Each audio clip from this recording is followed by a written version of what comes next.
Hello, my friends of the galaxy. Let's talk poetry. We will talk about parts of a poem, figurative language and sound devices, and speaker versus poet in a poem.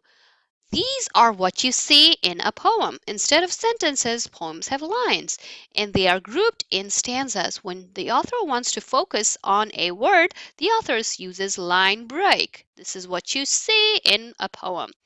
There are many kinds of figurative language used in poetry. Hyperbole is overstatement. Metaphor is to compare two different things, saying one thing is another. Simile is saying that one thing is like another. These are two comparisons. Imagery is used to create a picture using words. Personification is used to give human characteristics to animals or objects. And then we have sound devices. These are very important in poetry. You know what rhyme is, words ending in the same sound. Rhythm is the beat of the poem. When two words or more, or even one, is repeated throughout the poem, it's repetition. Onomatopoeia is when words that imitate sounds like boom, crash are used in a poem. Assonance is a repetition of words with the same vowel sounds. Alliteration is the use of words that begin with the same consonant sounds. They sometimes appear together or appear really close in a line.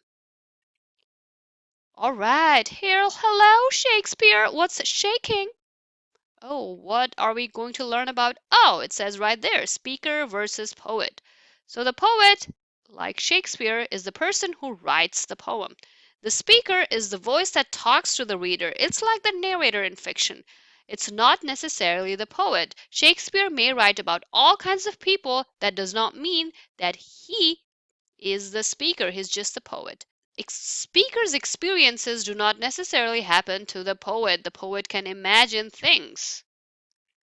Now let's look at all these things in a poem. Hello, Shakespeare.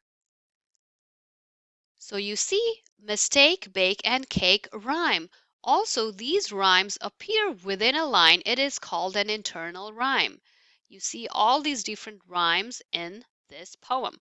Alliteration is when words with the same beginning sounds appear close together, like save and some. You see repetition. I am is repeated in line 2. Mistake and cake is repeated in line 1 and then line 8. Now we have looked at figurative language parts of a poem, the speaker versus the poet, and sound devices. Next time you read a poem, pay attention to these elements of poetry. More later.